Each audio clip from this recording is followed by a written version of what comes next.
যে দেখো ড্রাগনগুলো, এখানে অনেকগুলো ড্রাগন দিয়েছে আমার মানে আন্টিটা। আর হচ্ছে এখানে হচ্ছে টবে বসানো হয়েছে, এবং টবে বসানোর পর আমি হচ্ছে এটা কি করেছি, একটু ওই পাশে হেলে দিয়েছি, যাতে আমি দেখেছি অনেক ছাদ বাগানিকে যারা হচ্ছে যারা ড্রাগন চাষ করে তারা হচ্ছে মানে রেলিংয়ের ওই পাশে দিয়ে দেয় আর কি। সো আমিও তাই করেছি। তো এখন দেখা যাক।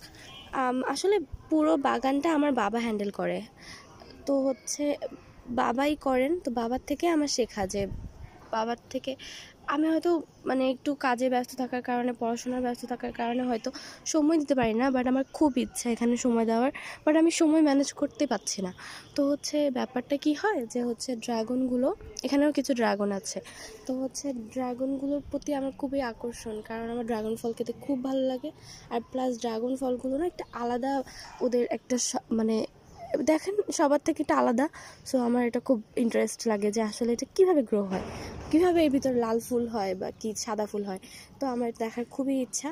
সো আমি ড্রাগন ফলগুলো মানে খাই, আমার খুব পছন্দের আর কি। তো সেটা যখন গ্রো হতে দেখবে তখন তো অবশ্যই ভালো লাগবে। আমি না বুঝতে পারছি না যে হচ্ছে এইখানে আসলে মানে হচ্ছে মানে ওরকম বড় হচ্ছে না কেন। এই যে এটা অনেক দিন ধরেই দেখতেছি এরকমই আছে, লাল হয়ে যাচ্ছে। আবার আমি জানি না এটা ক্ষতিকর দিক কিনা। আবার এখানে হচ্ছে এই এই জায়গাগুলো হচ্ছে একটু সমস্যা হয়ে গেছে, এখানে আবার হচ্ছে ছোট ছোট পাতা হচ্ছে এইদিকে, এবং ওই পাশেও না বড় হতে হতে ওরা ছোট হয়ে যাচ্ছে। তো এই জিনিসটা তো খারাপ, কারণ হচ্ছে ওভাবে করে হলো মানে হচ্ছে ছোট হলে গেলে তো বড় হচ্ছে না। তো হলো এই জিনিসটা একটু দেখতে হবে, আমাকে ভালো মতো রিসার্চ করতে হবে। তো তোমরাও জানিয়ে দিও যদি তোমাদের জানা থাকে। আর এইগুলোকে হচ্ছে এখনও টবে বসানো বাকি, সো এগুলোকে টবে বসাতে হবে, না হলে আসলেই খারাপ হয়ে যাবে।